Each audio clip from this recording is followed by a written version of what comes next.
Talking Birds. Made possible by the generous support of the Birdwatchers General Store, Orleans, Cape Cod. Birdwatchersgeneralstore.com. And by Vortex Optics with the VIP warranty. Their unlimited lifetime promise to keep you and your optic covered. Learn more at vortexoptics.com. Good morning, afternoon, or evening. Welcome to our show number 1070, during which the Wildlife Conservation Society's Anna Lello-Smith will tell us about the new study she led that demonstrates the vital importance of Central American forests to the survival of many migratory birds. Also on today's show, our Mike O'Connor will offer thoughts about bird lists for, well, this past year and ahead, and maybe some alternate ideas about that. Well, let's ask Mike live. And we'll celebrate some pretty exciting Talkin' Birds show year-end news. Meanwhile, we have an audio postcard from what sounds like a pretty marvelous place in sunny Southern California. Hi, everyone. This is Haley from San Diego.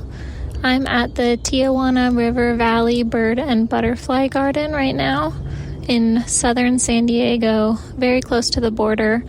This is a wonderful park that has all kinds of native plants that birds and butterflies love. And I've seen so many great birds this morning. I'm currently watching some Hutton's vireo flit about. I've seen all kinds of warblers, Townsends, black and white, orange crown, yellow rump. The Townsends are my favorite. They're so pretty. There's also red-shouldered hawks flying around. There was several of them calling a few minutes ago. American robins, song sparrows, white-crowned sparrows, just all sorts. I was hoping to find a varied thrush that has been seen here recently, but no luck so far. I did, however, see my lifer of American goldfinch, which I'm very excited about. It's been a great morning. Hope everyone's having some good birding. Thanks for all you do, Ray. Talk to you later. Well, thank you, Haley, for that beautiful audio postcard from the Tijuana River Valley Bird and Butterfly Garden in southern San Diego. We love getting these audio postcards. They're great to listen to, and we had lots of wonderful response from listeners about them. So if you're looking at birds or listening to birds anywhere at all, including from your kitchen window, we'd love to get your audio postcard. Just grab a smartphone or digital recording device of some sort and just record into there what you're seeing and or hearing, and then send the resultant file to ray@talkingbirds.com, ray@talkingbirds.com.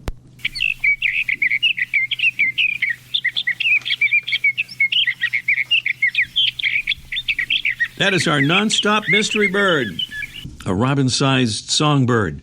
And this is a preview of the mystery bird contest we'll do later in the show. A bird with gray upper parts and dark streaked white underparts. The head is gray, the bill is short and curved slightly downward. It's a member of the Mimidae family, known for many of its members' ability to mimic a wide variety of birds and other sounds. Our bird forages on the ground and in vegetation for insects and berries. It breeds over much of the American West and parts of southwest Canada, and winters in Arizona, New Mexico, and Texas down into Mexico. Fabulous prizes await, including the Brome Squirrel Solution 150 feeder. Genuinely squirrel-proof. That makes it fantastic all by itself, and it's chew-proof and easy to clean. And it has a vented seed tray that helps keep the seed fresh and dry. And we also have a 1-year subscription to the great birding magazine BWD, founded back in 1978 as Birdwatchers Digest. It's back now, bigger and better than ever, in a large format style with beautiful photographs and illustrations and in-depth articles ranging from backyard birds to birds all over the world. That's our 2 mystery bird contest prizes, and if we do a bonus question, we'll attempt to give away a feather-friendly bird window collision kit. So that's a little bit on the Mystery Bird Contest. You heard the clues and the sound and all that, and we'll do the real, actual contest just a little bit later.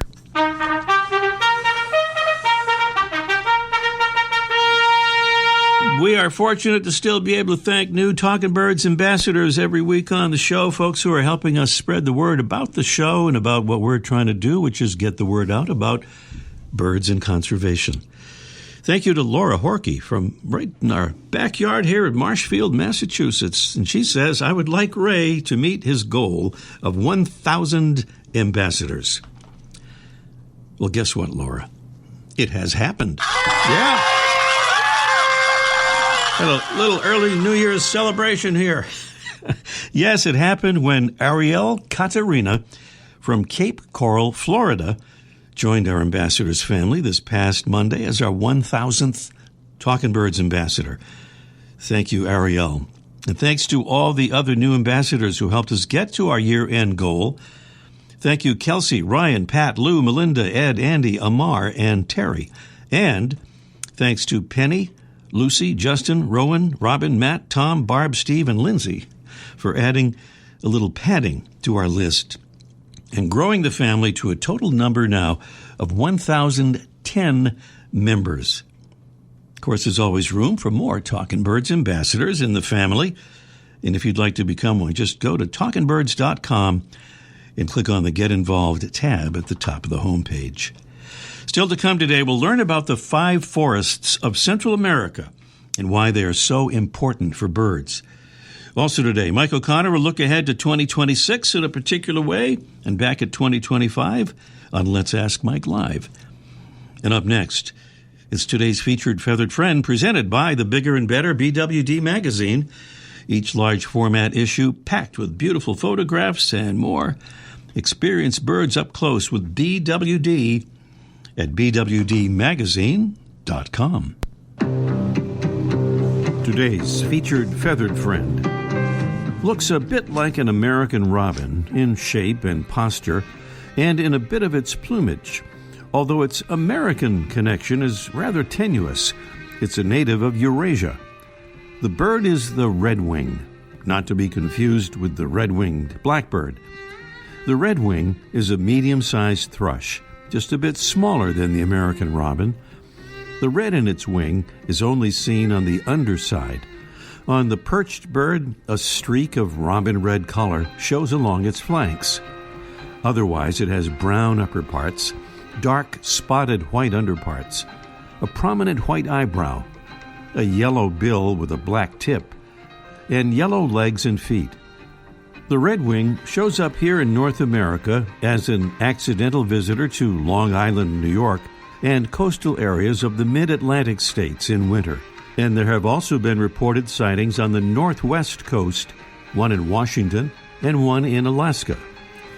The redwing favors open fields and thickets in winter. In summer, it's a bird of deciduous and mixed woodlands. Like the American robin, the redwing feeds by hopping along the ground, foraging for insects, fruit and berries, and sometimes gleaning food from foliage and branches of trees. Here's an example of its descending, warbling song.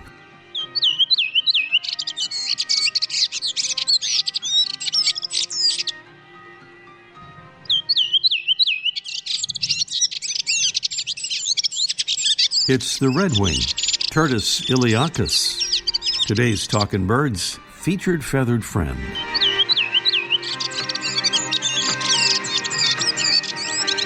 Welcome again to our show, number 1070. A new study by researchers with the Wildlife Conservation Society and the Cornell Lab of Ornithology connects the warblers, thrushes, and many other species spotted all over the eastern half of the U.S. and much of Canada during the breeding season to the increasingly threatened forests in Central America that the birds rely upon for the rest of the year. And the study documents the critical need to protect Central America's forests. Anna Lello-Smith is Avian Conservation Coordinator for the Wildlife Conservation Society's Mesoamerica and Western Caribbean, and the lead author of the study. And she's here with us to tell us about it and its conclusions. Good morning, Anna. Good morning, Ray. Thanks for having me. Great to have you, Anna. And just to see if we have the areas correct here, Mesoamerica is composed of the countries of Central America along with Central and Southern Mexico. Is that about right? Yep, exactly. So your study focuses on what are known as the 5 Great Forests. So what are they and why are they so important? Yeah, so the 5 Great Forests are the largest blocks of tropical forests that are left in Mesoamerica. And each of these forests crosses multiple countries. So the Selva Maya, which is the largest, crosses between southern Mexico, Belize, and Guatemala. The Mosquitia is between Honduras and Nicaragua.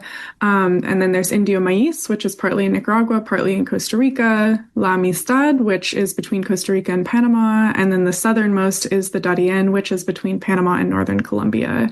And as we'll talk about a little bit more, these forests are super important for migratory birds, but they are also the last refuges in the region for jaguars and tapirs. They store almost half of all of the carbon reserves in Mesoamerica, and they are also home to hundreds of thousands of people. Mm-hmm. Well, one of the ironies here, Anna, is the idea that the 2 forests most important for migratory birds are the ones facing the strongest deforestation pressures, right? Yes, yeah. So the northernmost 2, the Selva Maya and the Mosquitia, are the largest forests left. And partly because of that, they're supporting the largest populations of migratory birds out of all the 5 forests. But yeah, these are the ones that are really being decimated by illegal cattle ranching and fires. Mm-hmm. Well, you talk about migratory bird stewardship connections. Can you define that for us?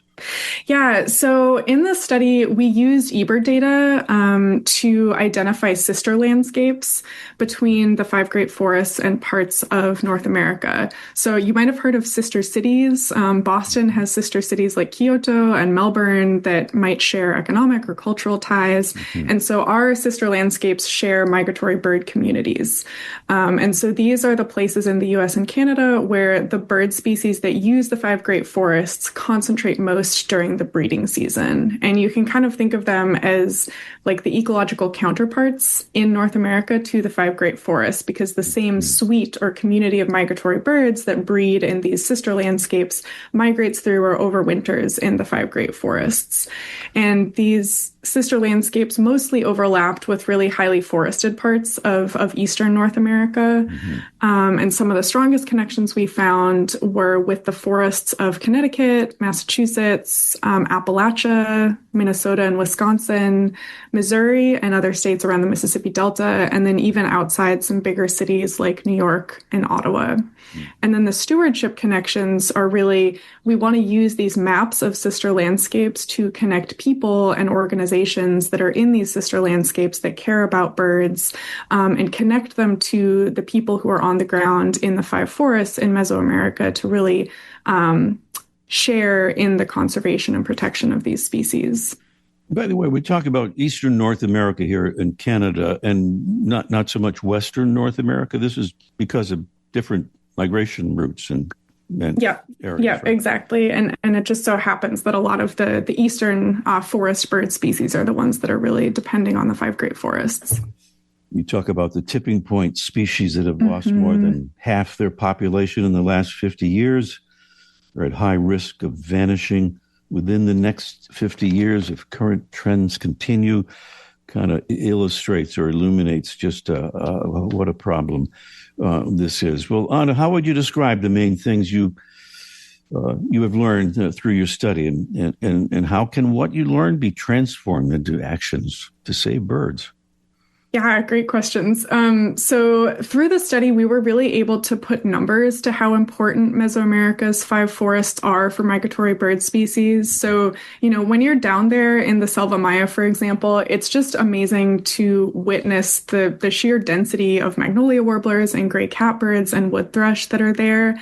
But until now, we didn't know what that abundance kind of represented in terms of a percentage of the total populations of these species that are using the 5 forests. forests. And using eBird information, we found that these forests are absolutely critical. So they support between 1/10 and up to half of the entire populations of 40 migratory species. And so really the main finding of our paper is that if these Mesoamerican forests disappear, so will many, many of our birds. And then we also learned that these forests are especially important for migratory bird species that return each spring to the eastern forests of North America. And I think one of the coolest things about the study is that we learned all of this using eBird data, which many of your listeners might use. So the eBird platform now has over 2 billion bird observations submitted by over 1 million birders. And it gives us these really powerful tools to be able to identify the most important sites for individual bird species and across bird species, and to show these sister landscape connections and really be able to kind of build international partnerships around conserving shared bird species. Let me just ask you before we run out of time, with all of these complications, all these difficulties, what's your level of optimism? I feel pretty optimistic in spite of, this has been a tough year for conservation funding, as I'm sure many of your listeners will know. But what gives me hope still are the local and indigenous people who live in the 5 forests and who are fighting every day to keep them standing because they need these forests. And so they're stopping illegal deforestation, they're fighting forest fires, and they're reforesting huge areas that have been degraded, often at real risk to their safety and even their lives. So in the Selva Maya, for example, in Guatemala, there is a community leader named Casimiro who is organizing his neighbors to manage a nursery that produces over 50,000 native tree seedlings a year. And they've replanted about 3,500 hectares of forest so far. And these efforts are really working. So in 2019, reforestation in the Selva Maya actually outpaced deforestation for the first time. So, even though there's a huge amount of deforestation, a huge amount of loss, there is still hope. And these local efforts are really working. Mm-hmm. Well, for folks who'd like to take a deeper dive, Anna, into your study, I think YouTube would be the place to go, and just maybe look for 5 great forests. That will find it, am I right? Yeah. Yes. All right. Anna Lello-Smith is Avian Conservation Coordinator for the Wildlife Conservation Society's Mesoamerica and Western Caribbean, and the lead author of this study documenting the critical need to protect Central America's forests. Anna, thank you for your important work, and thanks for being with us. Thank you so much for the opportunity. Anna Lello-Smith here on Talking Birds. And up next, our Mystery Bird contest in just 1 minute. The flutter of a tail feather, the flash of a wing bar in mid-flight.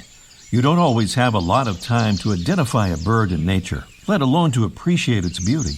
But with Vortex Optics, you'll have the power to bring every wild moment closer. When you choose Vortex, you're choosing to have a partner in the field as passionate about nature as you are. Whether you're spotting old friends on the backyard feeder or packing for a once-in-a-lifetime trip to add a few species to your life list, Vortex offers a full range of optics and optics accessories for every birder and every budget. And whether the birds are taking you to another state or another country, you're always covered by the Vortex VIP warranty, an unlimited lifetime promise to keep you and your optic covered. If you'd like to learn more, or if you need help choosing your next optic, give Vortex a call at 1-800-4-VORTEX or visit vortexoptics.com. There's that mystery bird again. By the way, a reminder, if you're not hearing our show live and would like to, so that you could, for example, enter our mystery bird contest, just go to talkingbirds.com. And you'll see how easy it is to do it. Our live broadcast is on Sunday mornings, 9:30 to 10 Eastern. Our mystery bird is a robin-sized songbird with gray upper parts and dark-streaked white underparts. The head is gray, and the bill is short and slightly decurved, curved slightly downward. It's a member of the Mimidae family, known for many of its members' ability to mimic a wide variety of birds and other sounds. Our bird forages on the ground and in vegetation for insects and berries and breeds over much of the American West and parts of southwest Canada and winters in Arizona, New Mexico, and Texas, and down into Mexico. That's our bird, and there it is again. And we have a fabulous feeder from Brome Bird Care. They make some of the best feeders on the planet. This is the Brome Squirrel Solution 150 feeder that is genuinely squirrel-proof and chew-proof. Easy to clean, has the vented seed tray to keep the seed fresh and dry. That's one prize, and the other prize is a 1-year subscription to the great birding magazine BWD, packed with beautiful photographs, illustrations, and in-depth articles by renowned experts like Julie Zickafoos and many others. Prizes there in the Mystery Bird Contest, and the important thing here is to call us as soon as you can, and to remember that an incorrect or not quite correct answer could still yield results, because we'll have a drawing from among answers received if we don't get the correct answer. So the number is 781-837-4900. Here it is again. It's 781-837-4900. Meanwhile, Mike O'Connor will be with us live. Let's ask Mike in just 1 minute. This place has a pulse. You hear it in the canopy, feel it in the ground. Life, fully illuminated, engulfs you. From the birds singing in the treetops above to the tiniest insects in the soil below. You take a deep, cleansing breath, filling your lungs with the essence of the forest. Now, imagine it's all gone. Healthy, life-giving forests reduced to nothing. No singing birds, no lush canopy, and water and food in short supply around the world. Time is running out to protect our forests, and without our love, they can and will disappear. It's our choice. Love it or lose it. Help protect our forests. Visit World Wildlife Fund at wwf.org/love. Well, Santa has finished making the list and checking it twice, and now it's Mike O'Connor's turn.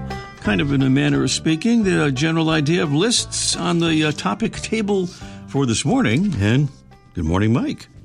Oh, good morning, Ray. Congratulations on your 1,000th ambassador. That's pretty cool. That is so wonderful. We're pretty excited about that. 1,000 ambassadors helping us spread the word here, and then 10 new ambassadors on top of that. So, yeah, thank you. We're pretty excited about that. You have a lot more relatives in the area than I thought you had. You know, they're coming through. All those relative cousins, the aunts and uncles, yeah, they're really coming through. They're paying off this time. Yes, indeed. So 2025 is over. We're looking back at that. A lot of people are looking back on what they saw in 2025 and looking ahead and ready to make more lists. But you have an alternative idea to the list thing, too, right? A little bit alternative. I mean, bird is a list crazy, let's face it. They have life lists where you write down every bird you see in your entire life. And then they have yard lists to say, I had a scarlet tanager, they write that down. And then they have the year list, how many birds they see within a year, not their lifetime, not their yard, but within a year. And they're wrapping that up right now. But when the ball drops on Wednesday night or Thursday morning, they'll be out starting a new year list, and they go around and write down all the stuff that they see. And the lists are good because they motivate people to get out and look for birds, but it's a little antiseptic. It's a little bit, I saw that, check, and then they move on. Yeah. And there's and I know some people will come in and say, what bird's around? And I'll tell them, there was a spectacular roost I found of black-crowned night herons, and before I can tell them where it is, they'll say, I saw those last week, and they're not interested. Yeah. So they kind of miss the flavor of birding sometimes when they get too list crazy. So the alternative to that is the slow birding approach that we've talked about. And it's, maybe keep a journal, write down not only what you see, but how you saw it, the time of day, the conditions. Were they foraging? Were they roosting? And the weather conditions and your overall feeling of that time. And it's more like a diary or a journal. Mm-hmm. So when you look back over the years, you get an idea of things that have changed. And you might keep it one for life, or you might keep one year after year and get an overall impression of that. And you can do that by either just having a notebook, but some of the famous writers have come out with their own, like David Sibley has a diary journal. National Geographic has one. The famous Amy Tan has put out one. Yeah. And the slow birder herself, which kind of gave everybody a thought to quit running around chasing birds, but to appreciate what they see, is she also has a journal that she's put out. They're blank, and then you have places where you put in your information. That Joan Strassman, I think that's how you say her last name. Oh, yeah, Joan Strassman, yeah. Yeah, she's been on your show. Yeah. Right. And so she come out. So those books are good, but if you have your own series, then you can maybe you buy them as a gift, because a lot of people have bird friends they haven't hooked up yet for the holidays. So those are nice alternatives too.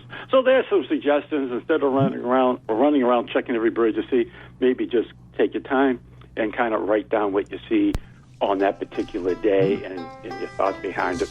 That's just a way to chillaxing for the end of the year or the coming year itself. Yeah. Not only suggestions, but sound like good suggestions there. Yeah, I finally came up with one. All right, Mike, thank you so much, and Happy New Year.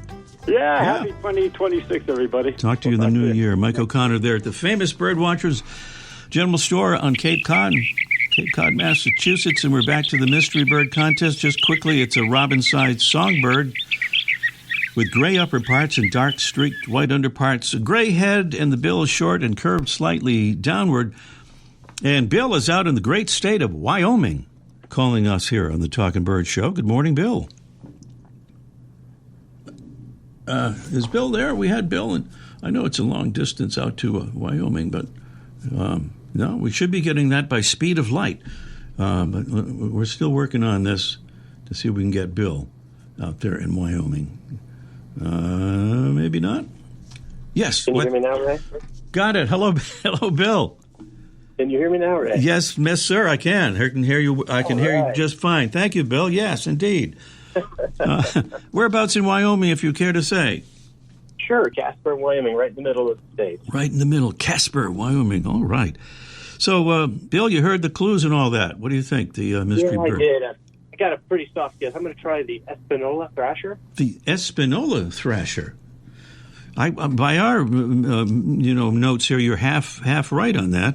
But that is... Well, my first guess was curved bill thrasher. Curved bill. A little birdie told me I needed to think a little bit more. I guess I don't have it today, do I? You want to try one more time? Because you're so... Oh, God. You're so close there. You got half of it right twice in a row? Oh, I'm sorry. I don't know. My thrasher knowledge is a little limited. Well, let somebody else give it a shot. All right. Bill, thank you so much. And if we don't get a correct answer, you could still wind up as the winner. So keep tuned in there. All right. All right. Thank you. Right. Bill, out there in Casper, Wyoming, I guess we can have to say it is a thrasher. But which one is it? According to our records here, we have Bruce in beautiful San Antonio, Texas. Good morning, Bruce. Good morning, Ray. Good morning. Good morning. How you doing, Bruce? Doing great. I'm rethinking my guess now. Okay. So you heard, I think, 3 thrasher guesses there. What do you say? I'm going to go with the Benedier's thrasher. The Benedier's thrasher. Have we named them all yet? I don't. Not quite.